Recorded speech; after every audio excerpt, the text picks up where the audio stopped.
राजा अमर सिंह अपनी कठोरता और अनुशासन के लिए जाने जाते थे। उनका दरबार वैभवशाली था, पर उनके हृदय में दया के लिए कोई स्थान नहीं था। राजा का एक ही संतान थी, राजकुमारी रत्नावली। वह बहुत ही सुंदर और दयालु थी, लेकिन राजकुमारी के माँ के गुजर जाने के बाद वह बहुत ही अकेली हो गई थी। वह अपने पिता से डरती भी थी और उन्हें पाने की चाह भी रखती थी। राजा के लिए वह बस राज्य की उत्तराधिकारी थी, पर राजकुमारी रत्नावली के लिए राजा केवल पिता थे। राजकुमारी पिता के प्यार के लिए तरसती रही। उसने बचपन से पिता का प्यार नहीं पाया। हर सुबह महल में जब रत्नावली अपने पिता के दर्शन करने जाती, राजा उसे कठोर स्वर में कहते, राजकुमारी बनना है तो भावनाओं को बांधना सीखो। आंसू रानियों को नहीं, दासियों को शोभा देते हैं। वह चुपचाप सिर झुका लेती, पर जैसे ही कमरे से निकलती, आंखों से आंसू टपक पड़ते। कभी महल के आंगन में माँ की पुरानी तस्वीर के सामने बैठती तो कहती, माँ, पिताजी मुझसे इतना रुष्ट क्यों है? क्या मैं उनका अभिमान नहीं बन सकती? एक दिन राजमहल में दासी ने गलती से राजमुकुट गिरा दिया। राजा का चेहरा गुस्से से आग बबूला उठा। वे गरजे, जिसकी जिम्मेदारी थी वही दोषी है, और बिना सुने उन्होंने दंड सुना दिया। दासी को महल से निकालने का आदेश दे दिया। रत्नावली दौड़ पड़ी, पिताजी, यह गलती मेरी थी, मुकुट मैंने उठाया था। राजा ठिठक गए। उनकी आंखों में हैरानी थी। फिर राजा क्रोध से बोले, राजकुमारी झूठ मत बोलो। राजकुमारी को झूठ बोलना शोभा नहीं देता है। रत्नावली की आंखों से आंसू छलक पड़े। पिताजी, मैं झूठ नहीं बोल रही, आपका क्रोध मुझ पर ही उतर जाए, बस इस गरीब को मत निकालिए। राजा की आंखों में आग और तेज हो उठी। तुम्हारा दया भाव तुम्हें कमजोर बना देगा। याद रखो राजकुमारी, राज्य भावनाओं से नहीं चलता। राजकुमारी चुप रही। उस रात उसने पहली बार पिता के सिंहासन के पास जाकर दिया जलाया और धीरे से कहा, अगर शक्ति ही सब कुछ है तो प्रेम किसका नाम है? दिन बीतते गए, राजा बूढ़े होते गए, पर कठोरता वैसी ही रही। एक दिन जब वे बीमार पड़े तो रत्नावली ने दिन रात उनके चरणों में बैठकर सेवा की। राजा ने पूछा, मैंने तुम्हें कभी स्नेह नहीं दिया, फिर भी तुम ऐसा क्यों कर रही हो? वह मुस्कुरा दी, क्योंकि मैं आपकी पुत्री हूँ, दासी नहीं, और पुत्री का धर्म है कि पिता के क्रोध के पीछे भी प्रेम ढूंढे। राजा की आंखों से आंसू गिर पड़े। वह पहली बार अपनी बेटी को राजकुमारी नहीं, अपनी संतान के रूप में देख पाए। उस रात उन्होंने रत्नावली से कहा, बेटी, मैंने जो क्रोध तुझ पर बरसाया वह दरअसल उस रिक्तता का परिणाम था जो तेरी माँ के जाने के बाद मेरे भीतर रह गई। मैंने अपने ही आंसुओं को आदेशों में बदल दिया। रत्नावली ने उनके हाथ थाम लिए और बोली, पिताजी, अब वह रिक्तता भर गई। आपने मुझे बेटी कहा, यही मेरा सबसे बड़ा राज्य है। अगले दिन से राजमहल में राजा ने महसूस किया कि शक्ति केवल सिंहासन और कानून में नहीं, बल्कि प्यार और विश्वास में होती है। राजकुमारी जो पहले अपने पिता से डरती थी, अब वही राजकुमारी अब हर सुबह पिता के साथ बैठकर राज्य के मामलों की चर्चा करती। राजा धीरे धीरे उसे केवल पुत्री नहीं, बल्कि अपने विश्वास और सलाहकार के रूप में देखने लगे। रत्नावली का हृदय भी पिता के प्रति नए स्नेह और आदर से भर गया। एक दिन राजा ने रत्नावली से कहा, बेटी, जब तुम छोटी थी तो मैंने तुझे अपनी कठोरता की छाया में रखा, पर आज मुझे लगता है कि असली शक्ति वह है जो प्रेम, समझ से और धैर्य से आती है।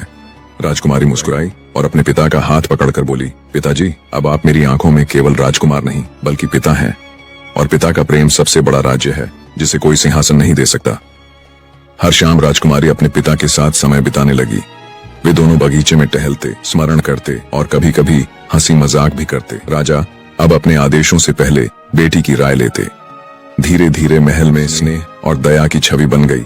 राजा का स्वास्थ्य अब बहुत कमजोर था, पर रत्नावली की देखभाल और उनकी मुस्कान ने उनके जीवन में नई ऊर्जा भर दी। एक दिन राजा ने अपनी पुत्री को गले लगाते हुए कहा, बेटी, तूने मुझे सिखाया कि जीवन का सबसे बड़ा शक्ति स्रोत प्रेम है। तेरे बिना मैं आधा भी नहीं हूँ।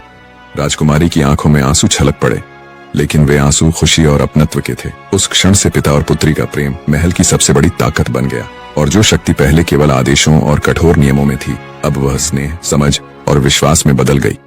राजमहल में अब हर कोई जान गया कि असली राजा वही है जो अपने राज्य से पहले अपने दिल में प्रेम का शासन करता है। राजा अपने शयन पर लेटे थे।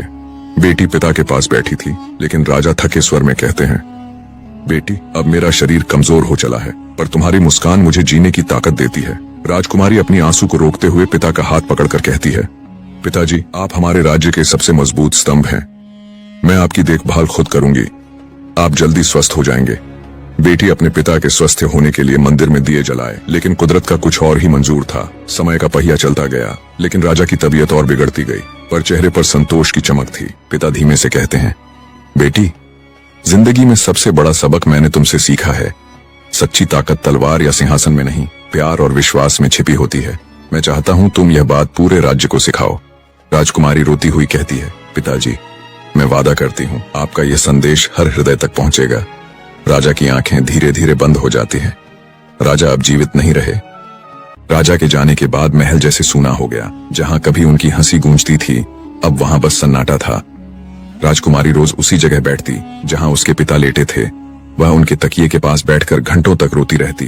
कभी उनका हाथ अपने हाथों में लेकर देखती, जो अब वहां नहीं था। कभी उनकी बातें याद करती। बेटी सच्ची ताकत प्यार और विश्वास में है। दिन बीतते गए, पर राजकुमारी का मन वहीं अटका रहा। महल के लोग चुपचाप राजकुमारी की ओर देखती रही, पर कोई कुछ कह नहीं पाती। एक रात जब सब सो चुके थे, वह महल के आंगन में गई। आसमान में तारों की चमक थी। राजकुमारी ऊपर देखकर धीरे से कहा, पिताजी, अब आप नहीं हैं। मैं किससे बातें करूं पिताजी?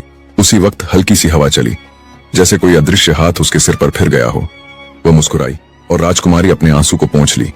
पहली बार उसके मन में एक हल्कापन महसूस हुआ, जैसे पिता अब भी उसके पास हो, बस रूप बदल गया हो। राजकुमारी समझ गई कि पिताजी ने जो मुझे सिखाया था, वो अब उसके आंसुओं की ताकत बन गई। अगली सुबह जब सूरज उगा, राजकुमारी वहीं आंगन में बैठी थी, पर आज उसके चेहरे पर आंसू नहीं थे, बस शांति थी। उसने कहा, पिताजी, मैं अब नहीं रोऊंगी। आपकी बातें मेरी सांसों में रहेंगी। और उसी दिन से उसने अपने पिता की तरह जीना शुरू किया। अब राजकुमारी अपने पिता के मार्ग पे चलने लगी। लोग कहते हैं, रानी तो बहुत रोई, पर अब उसकी आंखों में वही चमक है जो उसके पिता की थी। एक दिन राजमहल में एक युवा योद्धा आया, जो दूर देश से किसी राजदूत के संग आया था। वह साहसी था, लेकिन उसकी आंखों में भी वही गहराई थी जो राजकुमारी के दुख से जुड़ सकी। राजकुमारी ने उसे पहली बार देखा तो कुछ पल के लिए समय थम सा गया। वह कुछ ऐसा था जो उसकी खामोशी को समझता था। धीरे धीरे उस योद्धा के साथ उसकी बातचीत बढ़ी। वो उसे महल की लाइब्रेरी दिखाती, बागों में साथ टहलती। उसने देखा कि वह लड़का भी अपने पिता को युद्ध में खो चुका था। दोनों की पीड़ा एक जैसी थी, और शायद वहीं से दोनों के बीच एक नर्म पर गहरा रिश्ता पनपने लगा। राजकुमारी को अब महसूस हुआ कि प्यार सिर्फ खोना नहीं होता, कभी कभी वह दो टूटी आत्माओं को जोड़ भी देता है। उस लड़के के साथ वह फिर से हंसने लगी, और हर हंसी में कहीं न कहीं उसके पिता की याद होती। अब महल में सिर्फ शांति ही नहीं, फिर से जीवन लौट आया था। लोग कहते हैं, रानी तो बहुत रोई, पर अब उसकी आंखों में वही चमक है जो उसके पिता की थी, और शायद अब उसमें उस योद्धा की भी थोड़ी सी झलक है। राजकुमारी की शाही शादी के जश्न के बाद जब महल की चमक धमक धीरे धीरे शांत हो गई, तो राजकुमारी और राजकुमार अपने सजे हुए कमरे में एक साथ पहुंचे।